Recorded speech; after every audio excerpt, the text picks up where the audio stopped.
우리는 지금 외모가 다 다릅니다. 일란성 쌍둥이가 있는데 저는 거의 구분을 할 수 없을 만큼 닮았더라고요. 그런데 닮았을 뿐이지 똑같지는 않습니다. 느티나무에 가서 수없는 잎사귀가 달렸는데 똑같은 잎사귀가 없어요. 하늘에서 빗방울이 떨어지는데 그 빗방울이 수천, 수만, 수억의 빗방울이 똑같지 않답니다. 이렇게 얼굴이 다르듯이 우리의 마음의 얼굴도 다 다릅니다. 그래서 기질에서는 다혈질이다, 혹은 담즙질이다, 우울질이다, 점액질이다, 이렇게 기질도 이렇게 분류를 해서 이 사람은 다혈질이구나. 그런데 다혈질이라고 해서 다 똑같은 게 아니고 다혈질 중에서도 또 담즙질이 섞였고 우울질이 섞였고 천차만별이더라고요. MBTI를 보더라도요, ISTJ, ISTJ면 다 똑같을까? 똑같지 않더라고요. 정말 사람의 성격이 다양하고 기질이 다양하고 그렇듯이 신앙의 모습도 정말 다양합니다.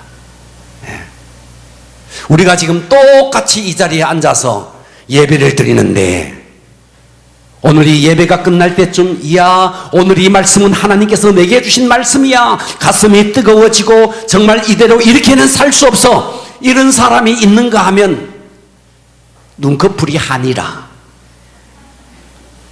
이 세상에 무거워도 어쩌면 그렇게 눈꺼풀이 무거운지, 지구의 중력이 땅에 있다 보니까요, 눈꺼풀이 막 끌어당깁니다.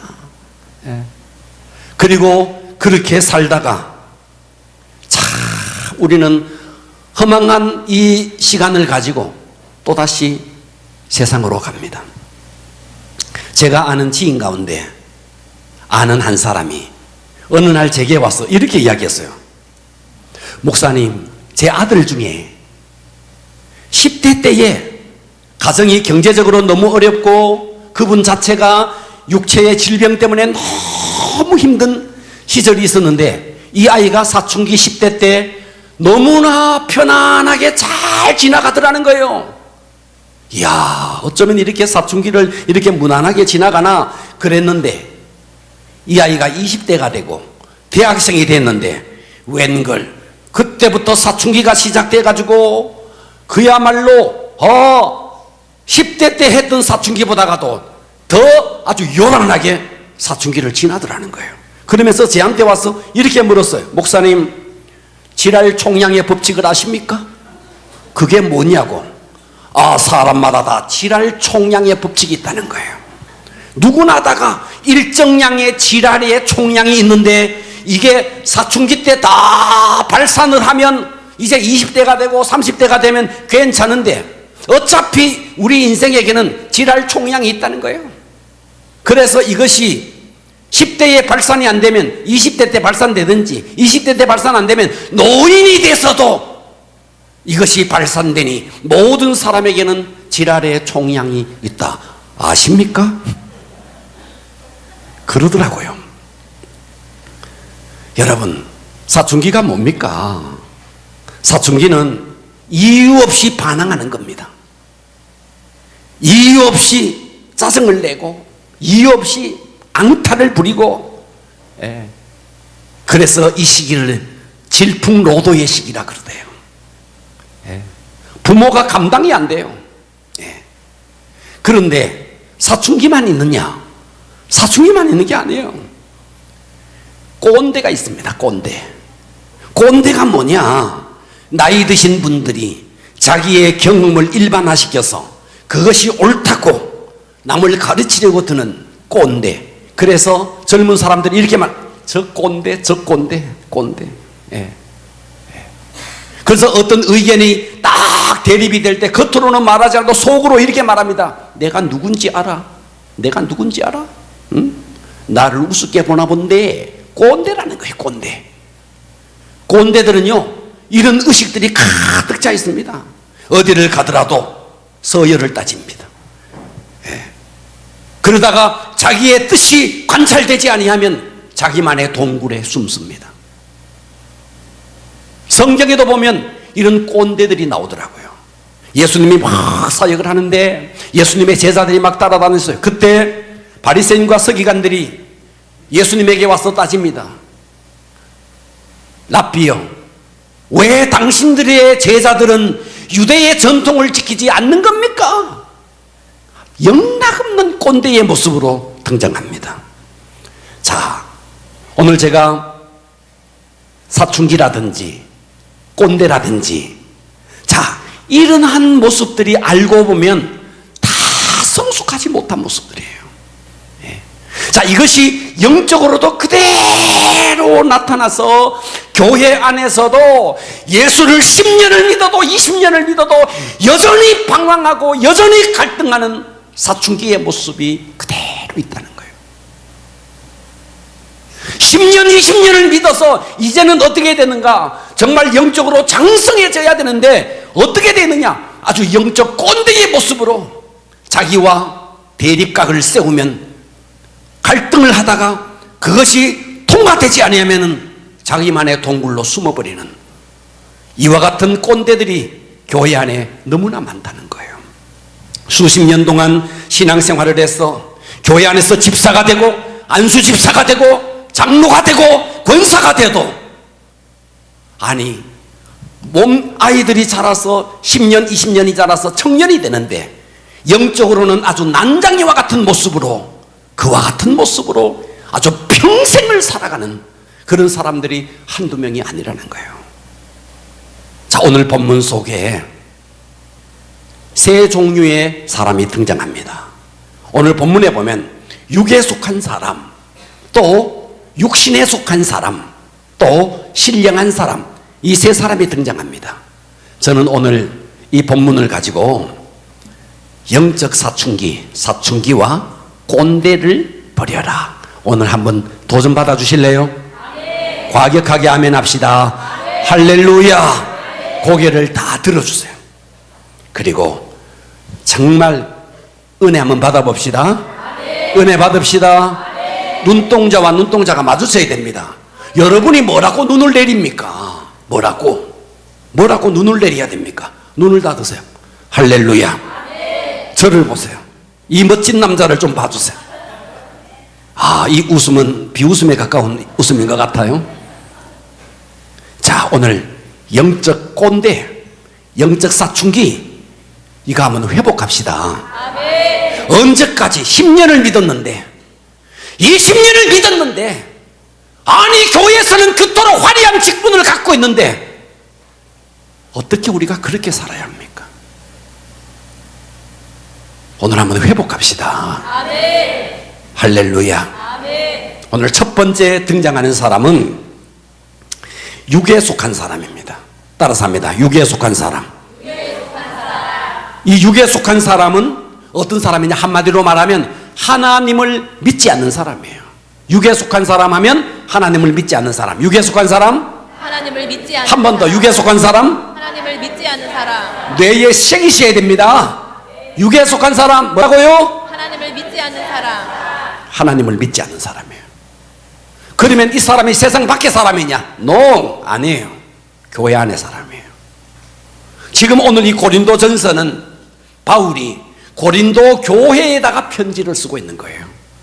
그러니까 고린도 교회 안에 얼마든지 교인으로서 예배를 드리고 찬양을 드리지만 하나님을 믿지 않는 자가 얼마든지 있었다는 거예요. 이와 마찬가지로 오늘 우리 교회 안에서도 지금 멀쩡하게 예배를 드리고 있지만 하나님이 누군지를 몰라요. 예수 그리스도가 누군지를 몰라요. 천국이 어디 있는지, 천국이 무엇인지, 지옥이 뭔지 모르는 자예요.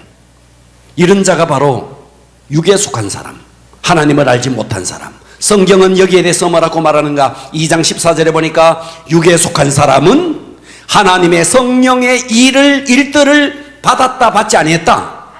받지 아니했다. 그래서 성령을 받고 하나님 뜻대로 사는 그것들이 그에게는 어리석게 보인다는 거예요. 또 그는 그것을 알 수도 없다는 거예요. 그러한 일은 영적으로 분별되기 때문에 이 사람은 교회를 다니면서도 하나님을 알지 못하는 사람, 우리가 쉽게 말하는 불신자라는 거예요. 그러니까 교회 안에도 얼마든지 하나님을 알지 못하는 불신자가 있을 수 있다는 거예요. 세상 사람은 물론이거니와 교회 안에도 있을 수 있다. 이런 사람들이 행복을 얻고 싶어서 나름대로 결혼도 하고 장가를 가고 시집을 가고 성공하고 싶어서 사업을 하고 열심히 공부를 하고, 그래도 이 세상이 만만치 않습니다. 그들에게 아무리 하나님이 없는 상태에서 행복을 추구하고 하나님이 없는 상태에서 성공을 추구해도 이 땅은 그들에게 진정한 행복과 만족을 허용하지 않습니다. 왜냐하면 이 땅은 하나님이 통치하고 계시고 하나님이 만드셨기 때문에 진정한 만족은 예수 그리스도를 통해서만 주어지는 것입니다. 아멘. 할렐루야. 아멘. 여러분, 이 땅에 하나님을 알지 못하는 사람, 자, 간혹 활 시위를 말이죠, 화살이 떠나요. 그래서 우리는 시간이 흐를 때 화살처럼 간다 그래요. 활 시위를 떠난 활이 화살처럼 세월이 쏘아버린 그 손살처럼 그렇게 세월이 지나가다가 어느 날 마주칩니다. 어느 날 내가 어찌할 수 없는 벽에 딱 부딪힙니다. 그리고 그것은 내 힘으로는 도저히 해결할 수 없는 정말 절망의 벽 앞에 딱 부딪히게 되어 있습니다. 하나님을 알지 못하는 자는 바로 그곳이 영원한 지옥이라는 곳입니다. 내가 어떻게 하고 싶어도 할 수가 없습니다. 지나간 세월을 한탄해도 돌이킬 수가 없어요. 그의 앞에 주어진 이 절망 앞에 아무리 한탄해도 해결할 길이 없습니다. 한 번뿐인 인생인데 도대체 그는 자기가 누군지를 몰라요. 내가 어디서 와서 이 땅에서 왜 살며 어디로 가는지를 몰라요. 육에 속한 사람, 하나님을 알지 못하는 사람은 내가 누군가? 나는 이 땅에 왜 사는가? 나는 무엇을 위해 살아가야 할 존재인가? 이것을 알지 못하고 안타깝게 불쌍한 인생을 살다가 인생을 마무리합니다. 예수님이 바로 자신을 위해서 십자가에 죽었는데 그 예수님이 십자가에 죽으신 그 주님의 공로를 받아들이기만 하면 그 절망을 뛰어넘을 수 있는데 그것을 무시하고 평생을 하나님 없이 살다가 그 영원한 절망의 벽 앞에 부딪혀서 그 참담한 지옥으로 떨어져야 할 운명, 바로 이 사람이 하나님을 알지 못하는 육에 속한 사람이라는 거예요. 오늘 우리 속에는 결코 이런 사람이 나오지 않기를 축복합니다. 어디에 맛있는 거 있는가? 어디에 재미난 일이 있는가? 어떻게 살면 건강하게 사나? 그의 평생의 목적은 이 땅이에요.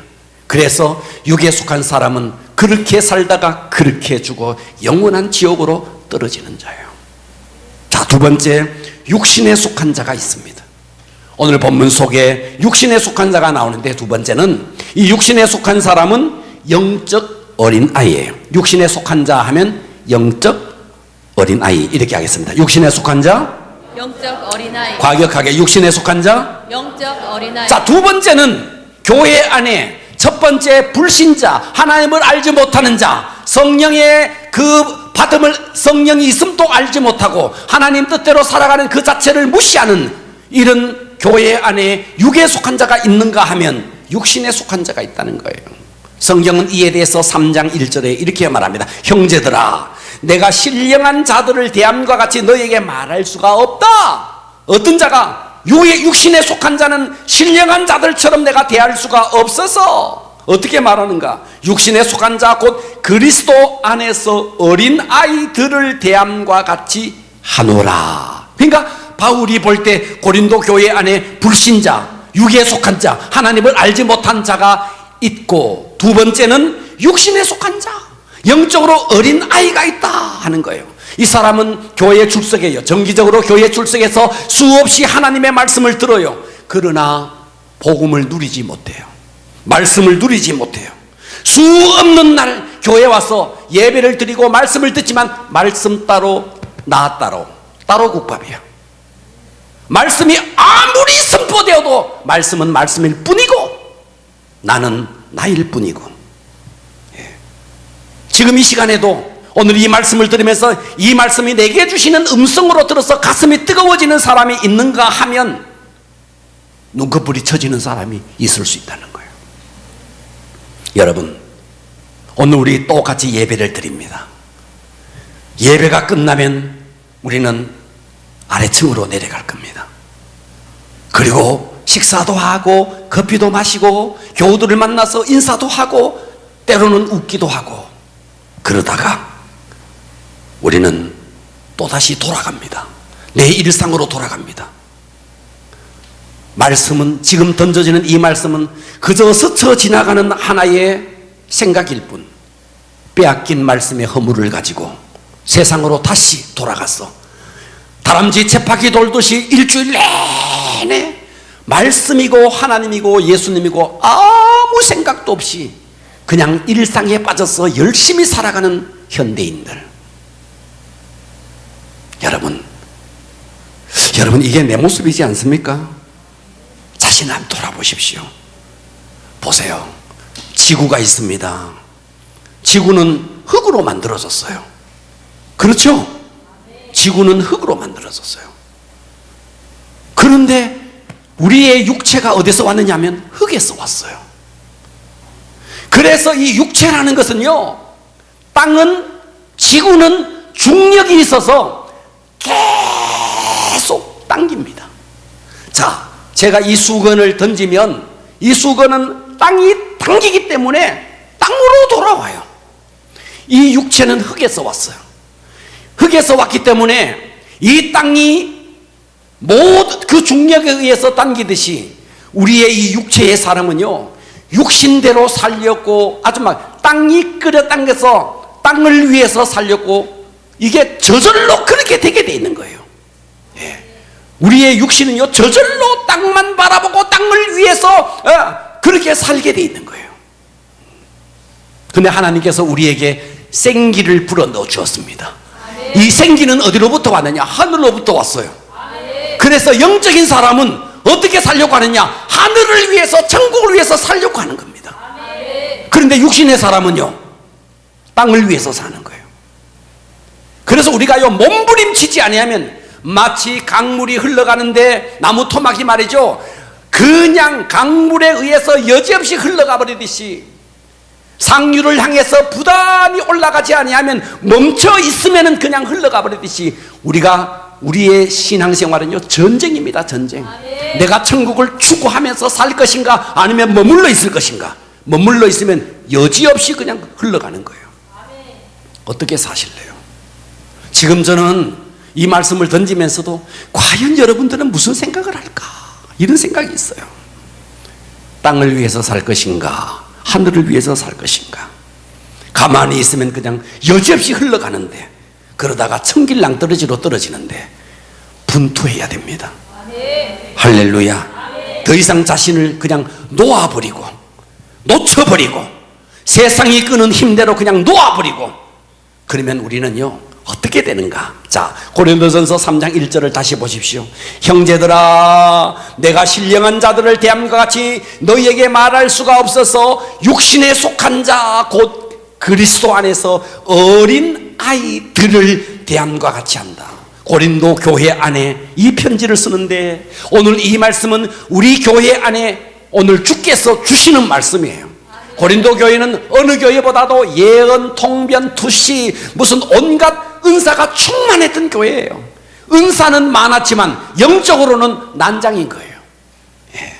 그 이유가 뭔가? 3절은 이렇게 말합니다. 너희는 아직도 육신에 속한 자로다. 너희 가운데 시기와 분쟁이 있으니 어찌 육신에 속한 사람을 따라 행함이 아니리요? 예. 육신에 속했다는 거예요. 결정적으로 시기와 분쟁이 있다는 거예요. 그러면서 사람을 따라 행하고 있다는 거예요. 2절을 보십시오. 그래서 바울은 이렇게 말합니다. 내가 너희를 저주로 먹이고 어린아이는 저주로 먹입니다. 밥을 줄 수 없어요. 저주로 먹이고 밥으로 아니하노니 이는 너희가 감당하지 못하였음 이거니와. 지금 또 못한다는 거예요. 저지 뭐예요? 저주에 해당되는 말이 뭐예요? 맨날 축복받아라, 위로받아라, 이게 다 저주의 말씀이에요. 밥의 말씀이 뭐예요? 사명을 감당해라, 헌신해라, 충성해라. 사명의 말씀, 이것이 바로 밥에 해당되는. 그런데 바울은 지금 이 고린도 교회를 향해서 아직도 너희에게 내가 저제에 해당되는 말만 전해야 하는구나, 밥으로 하지 못하는구나. 왜냐하면 너희가 영적으로 어린아이이기 때문이다. 히브리서 5장 12절은 이렇게 말했어요. 때가 오래되었으므로. 이 때가 오래되었다는 말은 네가 신앙생활한 지 오래되었다는 말이에요. 그래서 너희가 마땅히 선생이 되었을 터인데 너희가 다시 하나님의 말씀의 초보에 대하여, 아직도 하나님의 말씀의 초보에 대하여 누구에게 가르침을 받아야 할 처지이니 단단한 음식은 못 먹고 젖이나 먹어야 할 자가 되었도다. 여러분, 내게 주는 음성으로 받기를 바라요. 네. 나는 아닌데, 저거는 김집사한테 하는 소리인데, 저거는 박집사한테 하는 소리인데, 나에게 주는 음성이에요. 신앙생활 10년 20년을 해도 아직도 요지부동인 내 모습. 이 어린아이의 특징이 뭐냐면, 어린아이는요 감정 조절을 못해요. 우리 교회에서 예배 때 소리 지르는 애는요 한 놈밖에 없어요. 뭐와 천지를 모르고 소리 질러버려요. 그의 형 승균이는요 이미 눈치가 딱 있어가지고 소리 지를 때와 안 지를 때를 알고 있습니다. 근데 그놈의 동생은요 이래버립니다. 분별을 못해요. 분별을. 영적으로 어린아이도 똑같다는 거예요. 분별력이 없고요, 감정 조절을 못하고요, 화내고 싶을 때 화내고 울고 싶을 때 울고 짜증 부릴 때 짜증 부리고 그런 거예요. 지각을 사용할 수가, 성경의 표현에 의하면 지각을 사용할 수가 없대요. 그리고 히브리서 5장 13절은 이렇게 말했어요. 이는 젖을 먹는 자마다 어린아이니. 와, 그 다음 말이 기가 막혀요. 의의 말씀을 경험하지 못한 자요. 의의 말씀을, 그러니까 무슨 말인가? 말씀이 실제가 못된 거예요. 실제가. 여러분, 출애굽 사건을 한번 생각해 봅시다. 고개를 다 드시고 저를 보세요. 자, 430년 동안 애굽의 종으로 있습니다. 이스라엘 백성이. 근데 하나님께서 모세를 통해서 내 백성 이스라엘을 구원해내라. 그래서 이 모세가 바로에게 갑니다. 내 백성을 광야로 보내라. 이 완악한 바로가 보낼 리가 없습니다. 그때 하나님께서 말이죠, 10가지 재앙을 그냥 퍼부어 버립니다. 이 애굽 땅에. 자, 한번 생각해 보세요. 한 번도 아니고 10번. 한 번이면 우연이겠지. 아니야. 한 번도 아니고 10번씩이나. 그래서 그들은 애굽 땅에 10가지 재앙이 내리고 이스라엘 백성들요 모세에게 와서 너희들 빨리 나가라. 하나님께서는 430년 동안 종살이 했던 임금을 말이죠, 다 은금 폐물을 가지고 이제 출애굽을 합니다. 하나님은 작전을 세우셨어요. 출애굽을 해서 얼마든지 다른 길로 갈 수 있는데 하나님은 고의적으로 그들을 어디로 인도하는가? 홍해 길로 인도합니다.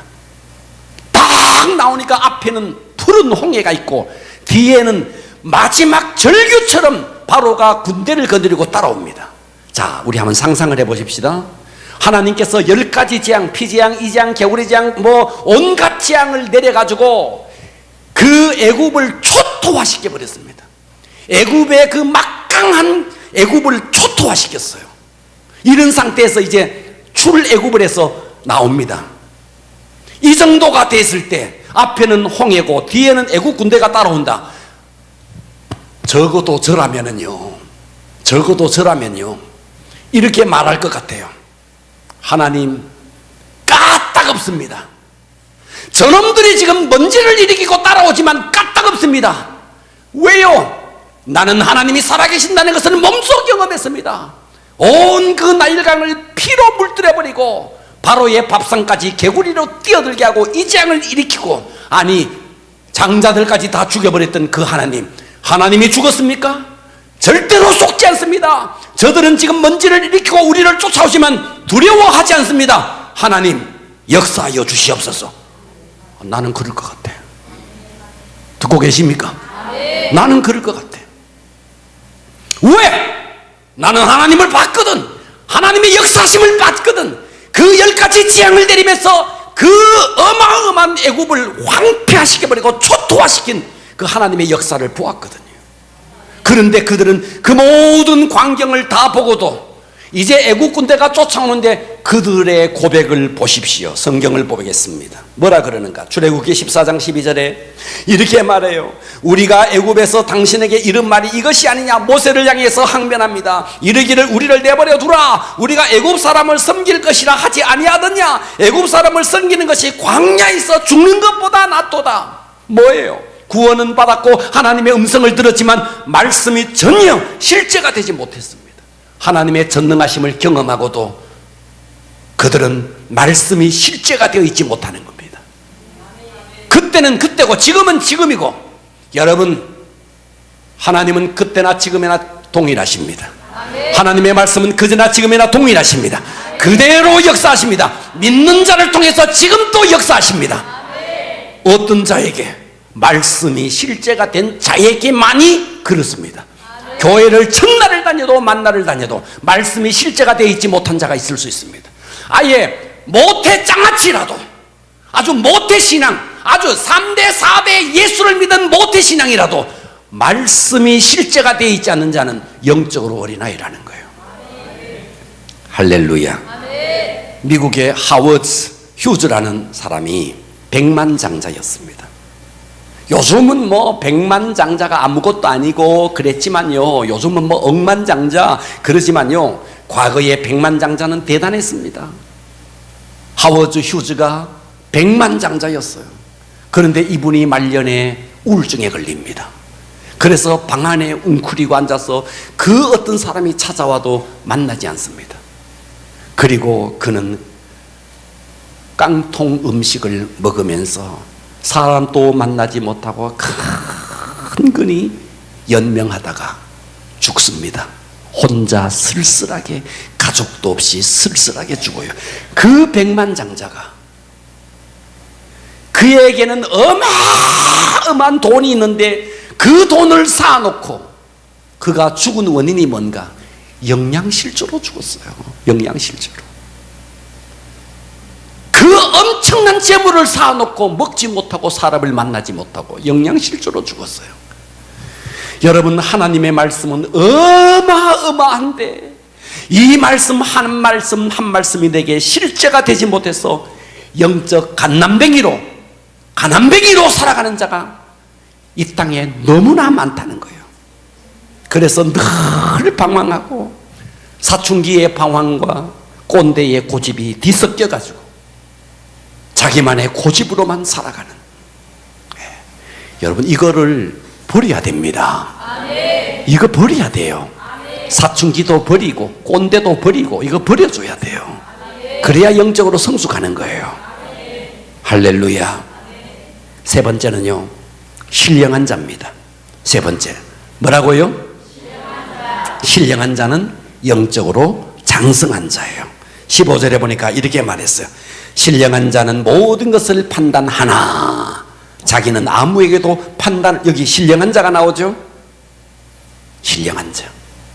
여러분, 마태복음 13장에 보면 밭에 감추인 보화 비유가 나옵니다. 옛날에는 지금처럼 뭐 은행이 없으니까요, 구들장 밑에다가 돈을 숨겼습니다. 어떤 사람은 밭에다가 보화를 숨겼는데 죽을 때쯤 돼서 유언을 해서 아들아 어느 밭에 보화를 숨겨놨다, 유언을 하고 죽으면 좋은데 어쩌다가 유언도 못하고 죽었대. 아들은 그 밭에 보화가 있는지도 알지 못했네. 그리고 그 아들은 또 다른 사람에게 팔았네. 또 다른 사람에게 팔았네. 그래서 그 밭을 산 사람은 보화가 있는지도 모르고 소장농을 불러서 농사일을 했는데 이 소장농이 밭을 갈다 보니까 어느 날 뭔가 쟁기를 가는데 떨커덕 하는데 파보니까 그 밭 아래에 엄청난 보화가 있다. 그래서 이 농부는, 이 소장농은 싹싹 덮어놓고 집에 가서 집 팔고 땅 팔고 냉장고 팔았어. 뭐 하지? 그 밭을 기어이 사고 말 거야. 노래는 잘 부르더라. 노래는 이러면서 노래는 잘 부르더라. 그런데 과연 이게 실제가 되느냐는 거예요. 여기서 보화가 뭔데? 천국입니다. 보화가 천국이에요.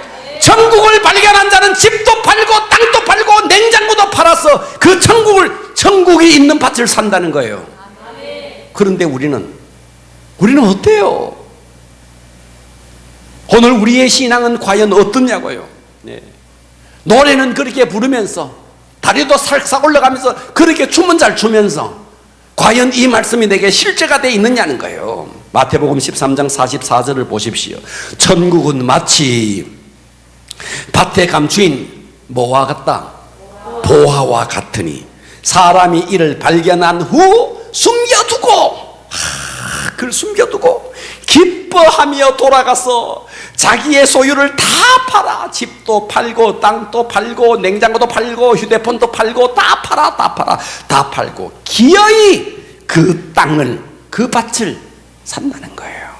왜? 보화를 발견하니까, 이 천국을 발견하니까. 그러니까요, 진짜 말씀이 실제가 된 사람은 암이 걸렸다 해도 우리는 눈 하나 까딱 안 해도 돼요. 우리는 암하면 벌벌 떱니다. 사업이 조금만 흔들리면 벌벌. 하나님이 죽었습니까? 말씀이 죽었습니까? 말씀은 이토록 살아있는데 우리는 말씀이 실제가 되지 못하니까 조그만한 문제 앞에서도요 일희일비하면서 흐느적거리는 거예요. 이것은 아직도 영적으로 어린아이라는 증거예요. 그런데 성경은 신령한 자는 그런 것 때문에 흔들리지 않는다는 거예요. 그리고 복음을 이용하지 않습니다. 성공복음, 번영복음, 예수 믿어서 복받고 그런 쪽으로도 흘러가지 않습니다. 여러분, 우리가 기독교를 왜 선택합니까? 그저 단순히 복받기 위해서가 아닙니다. 생명이기 때문에. 생명과 멸망을 좌우하는 정말 분수령과 같은 것이 바로 이 복음이기 때문에. 할렐루야. 그래서 우리는요, 때로는 내가 진리를 선택했기 때문에 사람들에게 따돌림을 당하고 왕따를 당하고 때로는 내가 설 땅은 없어지고 외로워지고 그럴지라도 진리는 그 사람 속에서 수호되는 것입니다. 이 사람이 장성한 자요, 이 사람이 신령한 자라는 거예요. 우리 똑똑해져야 됩니다. 잠시 있다가 없어지는 거, 그거 붙잡고 평생을 소모하지 마시고 영원히 없어지지 않는 이 진리, 이 복음 붙잡을 수 있기를 바랍니다. 진리는 2000년 전에도 진리고 지금 또 진리예요. 결코 변화되지 않습니다. 여러분, 성철 스님이 면박수행을 했습니다. 아주 말이죠, 벽을 향해서 아주 막 평생을 수행해서 불교계에서는요, 성철 스님을 한번 만나는 게 이거는요 하늘의 별따기였습니다. 그 사람 생애에 성철 스님을 만나는 것은 그야말로 행운 중에 행운이었습니다. 성철 스님을 만나면 3000배를 해야 됐다 그랬어요. 그만큼 그분은 불교계에서 거성이었습니다. 그랬던 그분이 나는 대중을 속였다. 내가 쌓은 죄가 수미산보다가도 더 높다. 그렇게 존경을 받았던 성현이 자신의 죄 하나 해결하지 못하고 출가해서 산속에 살면서 무슨 죄를 그렇게 많이 지었을까요? 속세에 사는 우리는 그와 비하면 우리가 훨씬 더 많은 죄를 지었지 않겠습니까? 그런데 그분이 죽으면서 자기의 죄 하나 해결하지 못하는, 죄를 보장하지 못하는 그 종교의 한계를 깨닫고 극락왕생, 자기는 없다는 거예요. 그것을 깨닫고 그는 자기는 지옥으로 떨어진다고 고백을 했어요. 기독교가 왜 위대합니까? 예수 믿는 것이 왜 위대합니까? 평생을 죄를 지어도 그 예수 그리스도의 보혈을 믿는 순간에 우리의 영생이 주어지니. 할렐루야. 여러분, 바울이 감옥에 가서도 기뻐하고, 출세했기 때문에 기뻐했던 게 아닙니다. 복음 때문에, 말씀 때문에. 할렐루야. 자, 그래서 이 장성한 자는요, 이 말씀이 실제가 된 사람입니다. 그렇기 때문에 이 말씀이 실제가 된 사람은 어떤 풍랑이 일어도, 어떤 회오리가 불어도 요동하지 않습니다. 우리 모두가 이런 장성한 자가 되기를 바랍니다. 예를 하나만 들고 마치겠습니다.